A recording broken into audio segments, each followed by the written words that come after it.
¿Se puede aprender a escribir leyendo a Stephen King?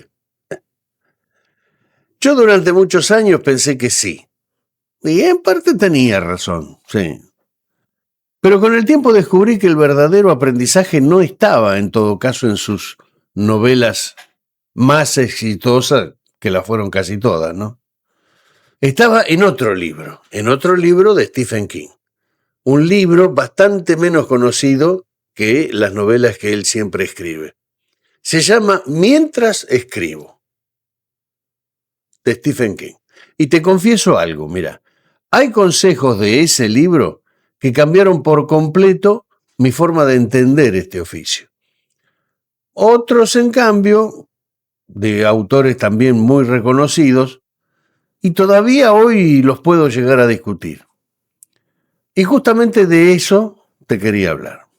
Antes de seguir, por si es la primera vez que pasás por mi canal, soy Armando Barrenti, soy escritor, guionista y mentor literario también. Y desde hace muchísimos años tengo la suerte de hacer algo que disfruto muchísimo, que es escribir. Y además leer manuscritos de otros escritores y acompañarlos durante el proceso de convertir una idea en una novela. Y hay algo que aprendí en todo este tiempo, por supuesto, que voy a decir y muchas cosas más. Los problemas que tiene un escritor casi nunca son técnicos, fíjate vos. Generalmente son otros. Los problemas que tienen los escritores son dudas, son miedos y son inseguridades también. Y eso fue lo primero que me llamó la atención cuando leí Mientras escribo. Stephen King habla ahí en ese libro mucho más del escritor que de la escritura. Y creo que ahí está una de las razones por las que sigue siendo un libro tan vigente. Bueno, a ver, vamos con la primera idea, porque para mí es una de las más importantes de todas. Hay una frase del libro que seguramente escuchaste alguna vez. Escribí con la puerta cerrada y reescribí con la puerta abierta. La primera vez que la leí pensé, bueno, qué lindo, suena bien, al oído suena bien. Pero sinceramente, ¿qué me quiere decir con esto que escribió? Me llevó bastante tiempo entenderla, debo decir.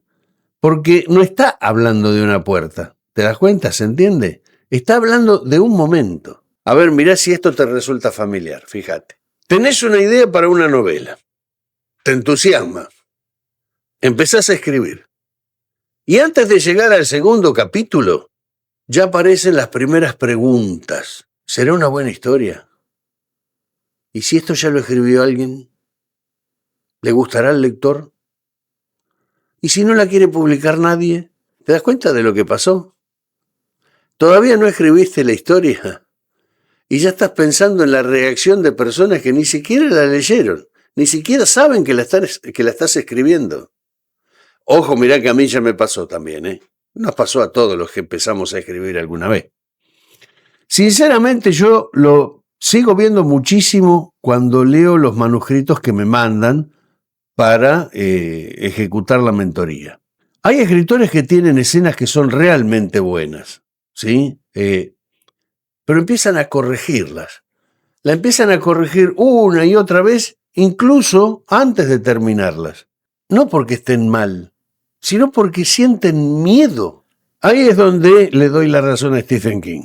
Mientras estás escribiendo, el lector puede esperar. Después va a llegar el momento de corregir, de sacar lo que sobra, de pensar en el ritmo, de pensar en los diálogos, en la estructura. La estructura la tendrías que haber hecho antes de empezar a escribir. No importa, después lo hablamos. Pero primero, lo que tenés que hacer es dejar que la historia exista. No corrijas nada, escribí. Porque una historia imperfecta siempre se puede corregir. Una historia que nunca terminaste no tiene cabida para eso. Y si te soy sincero, creo que este es uno de los motivos por los que tantos escritores abandonan una novela antes de llegar a la mitad. A veces ni la mitad, el tercio o el cuarto. Porque empiezan a juzgarla demasiado temprano. Hay otro consejo de Stephen King que todos conocemos, y justamente por eso casi nadie le presta atención. Dice que si querés escribir, tenés que leer. Yo con esto he discutido un montón, e incluso con muchos de ustedes probablemente me estén viendo en este momento.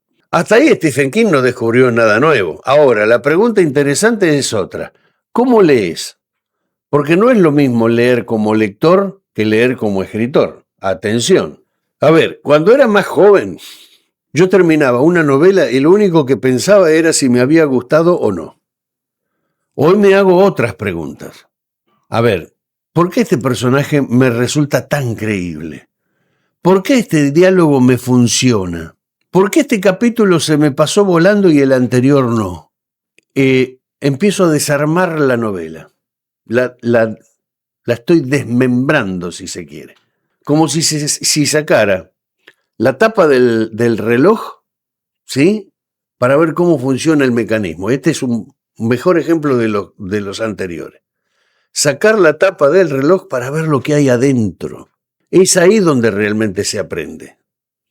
De hecho, cuando preparé el curso Cómo crear personajes que atrapen, pasé varios días releyendo historias de novelas que conocía ya de memoria, que ya las había repasado un montón de veces. No buscaba disfrutar de la historia, no necesitaba eso. Buscaba entender por qué algunos personajes siguen vivos en nuestra cabeza muchos años después de haber cerrado el libro. Y descubrí algo que es muy interesante. Los personajes inolvidables no suelen ser los más extraordinarios, suelen ser los más humanos. Esos son los que vamos a recordar siempre. Los personajes que dudan, los personajes que se equivocan, los que hacen cosas con las que, aunque no estemos de acuerdo, podemos entender por qué razón las hacen. Hay una frase que escucho muy seguido, y te confieso algo, yo también la dije más de una vez. Hoy no estoy inspirado. ¿Y sabes cuál es el problema? Que la inspiración aparece cuando quiere, cuando se le antoja. No sé, me parece que no es intrínseco, no la llevamos adentro como un ADN. Si decidís esperarla, es muy probable que no escribas nunca más esa página en la que te atoraste. Stephen King insiste mucho en el tema de la disciplina. Y durante bastante tiempo yo pensé que exageraba. Después entendí que no estaba hablando de escribir 8 horas por día. No tiene que ser un turno, un trabajo normal. Tampoco podés producir 10 páginas por día. El escritor, yo creo que no, habrá alguno que lo hace, pero normalmente no se hace, no es normal, quiero decir. Estaba hablando de mantener viva la historia. Y ojo, porque esto no significa que nunca haya que descansar un manuscrito, para nada. Yo mismo recomiendo hacerlo cuando llegue el momento de corregir, tomarte un tiempo. El tiempo no tiene que ser un año, una semana, tomarte una semana. A veces alejarse unos días del texto es la mejor forma de volver a leerlo con ojos nuevos. Pero entendamos esta diferencia, mira, una cosa es dejar reposar una novela que ya escribiste. Y otra muy distinta es abandonar una historia que todavía está naciendo, iba a decir pariendo, y él es el vocablo que se debe usar para este caso. Sí, porque vos estás pariendo la historia recién. Así que creo que Stephen King, sí, tenía razón. Si cada vez que aparece una dificultad, vos dejás el manuscrito durante semanas y después cuesta muchísimo volver a entrar en ese mundo. En cambio, cuando mantenés contacto con la historia, aunque escribas poco, los personajes siguen vivos. La voz narrativa sigue estando ahí. Y avanzar te va a resultar muchísimo más fácil. Hasta acá fíjate una cosa. Todavía no hablamos de técnicas para construir personajes, ni de cómo escribir mejores diálogos, y tampoco hablamos de estructura. Algo que está pendiente, que ya lo voy a cubrir. Sin embargo, ya aparecieron 3 ideas que pueden cambiar completamente la forma en la que enfrentás una novela. ¿Por qué? Y bueno, porque antes de aprender a escribir, hay que aprender a convivir con el oficio. Y creo que eso es exactamente lo que Stephen King intenta transmitir en este libro. Hay una frase de Stephen King que la primera vez que la leí, ¿cómo te digo? Me parece que me molestó, sí, me molestó, porque decía algo que yo no quería escuchar. Él dice, kill your darlings. ¿Sabés qué quiere decir? Matá a tus favoritos. Matá a tus favoritos. No está hablando de personajes, está hablando de esas páginas de las que uno se enamora. Todos tenemos alguna página en donde vos decís, ay, qué bien que me salió, qué bien que lo escribí. Puede ser una descripción, puede ser un diálogo. A mí me pasó con los diálogos, me pasó un montón de veces. Puede ser, por supuesto, una escena. A lo mejor una escena concatenada con otra que viene o que va a venir. La releemos y pensamos, qué bien que me quedó. Fantástico. Y estás orgulloso y esa noche sabés cómo dormís. Ahora te hago una pregunta. ¿Está ahí porque mejora la novela? Lo que sea que escribiste y que te enamora. ¿Está ahí porque mejora la novela o porque te cuesta borrarla? La querés tanto que no la querés quitar. Son dos cosas muy distintas, ¿eh? Yo te cuento algo. Hace muchos años escribí una escena que me encantaba. Cada vez que corregía la novela, por supuesto, pasaba por ese lugar y volvía a leer la escena en cuestión. Y cada vez que la leía, me gustaba más y cada vez más. Parecía que, sin tocarla, mejoraba con el tiempo. Era un buen vino en todo caso. Hasta que un día, haciéndole caso a estos grandes autores, hice una prueba.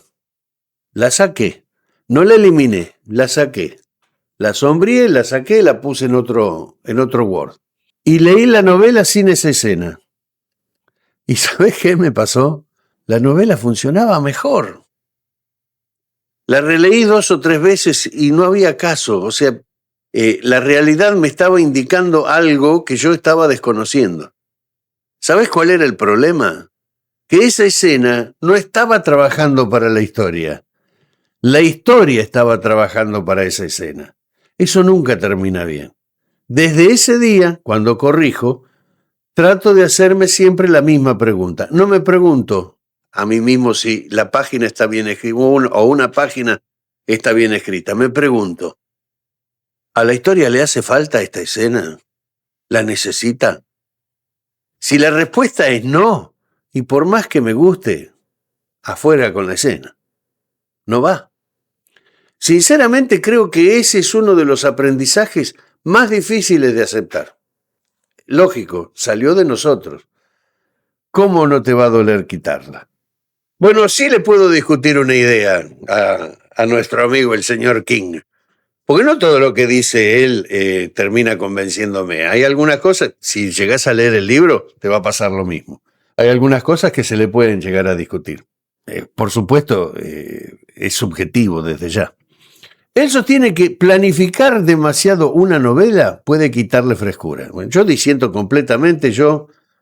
Cuando armo la estructura para escribir una novela, hasta diálogos le pongo si se me ocurren y merecen estar. Desde ya, yo soy fanático de la estructura. Él prefiere descubrir cosas mientras va escribiendo. Muchos escritores lo prefieren, te lo garantizo. Además, insisto, yo hago mentorías y hay veces que he tenido que discutirle al autor del texto que me envía que hay algo que está sobrando y no me lo quiere creer. Lo entiendo, claro, porque, a él le funciona, y vaya que le funciona. Estoy hablando de Stephen King nuevamente, ¿no? O sea, él le funciona no tener una estructura. Pero yo creo que acá, para mí hay un peligro que uno tranquilamente lo puede evitar. El peligro es que se entienda otra cosa. Pensar, por ejemplo, entonces, no hace falta planificar nada. Para mí no. Para mí es un error gravísimo, gravísimo, lo pongo en esa categoría. Eso no es lo que Stephen King está diciendo, desde mi punto de vista. Además, también hay que recordar algo. Stephen King lleva años escribiendo, o mejor dicho, llevaba años escribiendo cuando desarrolló su propio método. Tenía un oficio enorme, por supuesto, para alguien que recién empieza, improvisar una novela de 400 páginas, la verdad que puede ser una pesadilla, no salir más de ahí, si no tenés una estructura, al menos para mí. Si él no tenía una estructura, ¿cómo lo hizo? Y no sé, para mí es una oscuridad total. Yo lo veo seguido. Historias que arrancan muy bien, pero alrededor del capítulo, no sé, el 8, el 6, a veces el 4 nada más, empiezan a perder dirección. No porque el autor escribe mal, de ninguna manera, no, sino es porque perdió el rumbo, y para mí es algo totalmente normal que lo pierda. Por eso en esto mi consejo sería completamente otro. No hace falta planificar absolutamente todo, te lo puedo conceder. Pero sí es necesario tener un mapa. No importa que después el mapa cambie. Tenés que descubrir el camino por el que vas. De eso se trata. Porque una cosa es, al no tener el mapa, caminar sin saber a dónde querés llegar. A diferencia de la idea anterior, esta sí me gustó de Stephen King. Habla de los personajes como si fueran personas y entiendo perfectamente a qué se refiere. Porque cuando una novela empieza a funcionar, llega un momento que es muy curioso. Los personajes son tuyos, pero empiezan a sorprenderte. Hacen cosas que vos no tenías prevista. Las hacen ellos, sí, sucede. Muchos creen que eso es una exageración. No, yo no lo creo. Sí sucede. Me pasó a mí. Cuando un escritor me dice, mi personaje hizo algo que yo no tenía pensado, a mí no me preocupa, al contrario, yo sé que sucede. Generalmente es una muy buena señal esa, porque significa que dejó de mover muñecos y empezó a construir personas. Ahora, eso tampoco significa dejar que hagan cualquier cosa. No, eso no. Un personaje sí puede sorprenderte. Lo que no puede un personaje nunca hacer es traicionarte o traicionarse. Tiene que seguir siendo coherente con quien es. Y ahí está la dificultad. No alcanza con que sea imprevisible. Tiene que ser creíble. Y si alguna vez preparé un curso sobre personajes, que lo hice, fue justamente porque este tema aparece una y otra vez cuando leo novelas. Los lectores suelen perdonar muchísimas cosas. Lo que casi nunca perdonan es un personaje que actúa porque el autor lo necesita de esa manera. No, eso está mal. Tiene que actuar porque él lo haría. Y esa diferencia cambia una novela entera. Hasta acá llevamos 6 ideas que, por lo menos a mí, me hicieron pensar mucho cuando leí este libro. Si alguna te resultó útil, te invito a dejarme un me gusta. Parece un detalle, pero ayuda muchísimo a que YouTube muestre este video a otras personas que también están disfrutando de escribir. Y si todavía no estás suscrito al canal, te invito a hacerlo. Todas las semanas comparto contenido como este, pensando siempre en ayudarte a escribir un poco mejor. Ahora sí, porque todavía quedan las ideas que para mí son las más interesantes del libro. Vamos a analizarlas. Hay una imagen del libro que siempre me gustó. Stephen King dice que un escritor tiene una caja de herramientas. A mí la imagen, el concepto, me apasiona. Cuanto más oficio adquiere, mejores herramientas incorpora. Si lo llevamos al plano de la realidad, tiene que suceder así. Cuanto más años van pasando y vos te seguís dedicando, vas mejorando tu oficio con herramientas que te son propias y más adecuadas que las anteriores. Las metáforas, los diálogos, los puntos de vista. Con el tiempo entendí que esa caja se vuelve solita cada vez más grande. También está formada por la cantidad no diría, está formada por las novelas que leíste, por los errores que cometiste, por los manuscritos que tuviste que reescribir, por las críticas que aceptaste también, si es que tuviste la posibilidad de dar tu texto a alguien conocido o desconocido. Todo eso también son herramientas. A lo mejor están en un compartimento adentro de la caja, pero tienen que estar. Hay algo que me parece muy importante decir. No todos necesitamos exactamente la misma caja. Hay escritores extraordinarios con un lenguaje muy sencillo y hay otros que construyen páginas de una belleza increíble. Los he leído. Incluso escritores que no han publicado jamás, muchos de los que he hecho mentorías. Cada uno encuentra sus propias herramientas. Lo importante, ¿sabés qué es? Seguir agregándole nuevas herramientas a esa caja. Que siga creciendo, que siga agrandándose. Porque el día que creemos que ya sabemos todo, ese día vamos a dejar de crecer como escritores, incluso como personas. A ver, hay una escena que se repite muchísimo. Un escritor termina una novela, la imprime, la relee o la lee. A lo mejor es la primera, si fuera yo, es la primera vez que la voy a leer. Yo escribo sin parar, al final la leo. Y descubre que hay cosas que no funcionan. Entonces aparece una idea que es peligrosa. Atención. No sirvo para escribir, dice. Bueno, no, de ninguna manera. Menos cuando la leíste una sola vez o la releíste mientras la estabas escribiendo. Lo que pasa es que acabas de entrar en la etapa más importante del trabajo, que es la corrección. Y no exagero ni miento cuando te digo que es la etapa más importante, la corrección. Hace poco hice un video en donde digo que lo que salva un texto es precisamente eso, la corrección, la supervisión. Stephen King insiste muchísimo con reescribir. Y en esta también le doy la derecha, coincido plenamente. Porque escribir una primera versión de la novela es nada más que el comienzo. Tenés mucho trabajo por delante. La novela realmente empieza a tomar forma cuando volvés sobre ella y volvés y reescribís y volvés.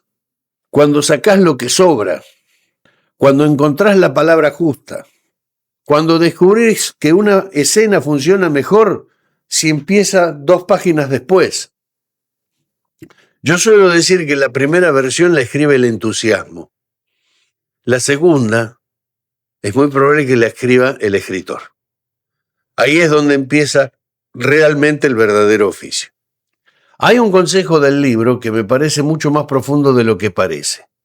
Stephen King dice que no tenés que escribir pensando en impresionar. Tenés que escribir siendo honesto. Esto que acabo de decir, que lo dice Stephen King, tiene un valor enorme. Hay que comprenderlo. Hoy en día vivimos rodeados de comparaciones. Vemos escritores exitosos, novelas que venden millones, autores que parecen que lo hacen todo bien y sin darnos cuenta empezamos a imitarlos. El problema es que el lector se da cuenta, lo nota. Si vos empezás a imitar a otros autores, el lector lo ve. No puede explicar por qué lo ve. Son sensaciones que se le cruzan. El lector siente cuando una historia no es auténtica. A vos te tiene que pasar como lector. En cambio, cuando un escritor habla de algo que realmente conoce o de una emoción que verdaderamente sintió, existió, la tuvo, eso le llega al lector. No importa si la historia transcurre en la Edad Media o, no sé, adentro de una nave espacial. La emoción siempre encuentra al lector. Creo que esa honestidad es mucho más difícil de aprender que cualquier técnica narrativa. Quise dejar esta idea para el final porque, sinceramente, fue la que más tiempo me llevó a comprender. Durante muchos años pensé que escribir bien consistía en encontrar las palabras justas, las palabras exactas. Después creí que la clave estaba en la estructura, cuando aprendí a construir estructura. Más tarde pensé que todo dependía de los personajes. Es la vorágine del escritor. Con el tiempo descubrí que había algo que era todavía más importante: la perseverancia. Porque escribir una novela, en todo caso, por ahí no es difícil. Lo difícil es terminarla, es corregirla, volver a empezar cuando una escena no funciona, aceptar que hay páginas enteras que se pueden llegar a borrar, seguir escribiendo aunque un concurso no te premie, aunque una editorial te diga no, aunque aparezcan dudas. Ahí creo que Stephen King y cualquier escritor con experiencia coincidirían o coinciden. La diferencia no suele estar en el talento. Está en quien sigue escribiendo cuando el entusiasmo del primer día desaparece. Porque te digo que desaparece. Hay que seguir escribiendo. Si te gusta, si te apasiona, no podés dejar. Si después de tantos años escribiendo tuviera que darte un solo consejo, no sería un consejo técnico. Te lo garantizo. ¿Sabes qué consejo te daría? No abandones una historia solamente porque hoy te parece imperfecta. Todas las novelas lo son mientras están escribiendo. La diferencia es que algunas llegan hasta el final. Otras quedan para siempre en un cajón. Cuando terminé de leer Mientras escribo, pensé que había aprendido algunas técnicas nuevas. Con los años entendí que no. Lo leí un par de veces el libro, no una sola vez. Porque te juro que es así, con una sola vez no lo terminás de entender del todo. Lo que realmente aprendí fue una manera distinta de mirar este oficio. Y creo que ese es el mayor mérito de ese libro. No intenta convencerte de escribir como él, como Stephen King. Te invita a pensar, a escribir como sos vos. Esa para mí es la mejor enseñanza que puede dejar un escritor. Y llegando casi ya al final del video, te quiero preguntar algo. ¿Cuál de estas ideas que fui tirando te dio más sentido? ¿Pensaste que tenía más sentido que otras? ¿Hay alguna con la que en todo caso no estés de acuerdo? Me va a encantar leerte en los comentarios, porque como siempre digo, muchas veces las mejores conversaciones empiezan justamente cuando no pensamos todos igual. Ahí está la riqueza de la charla. Nos vemos en el próximo video.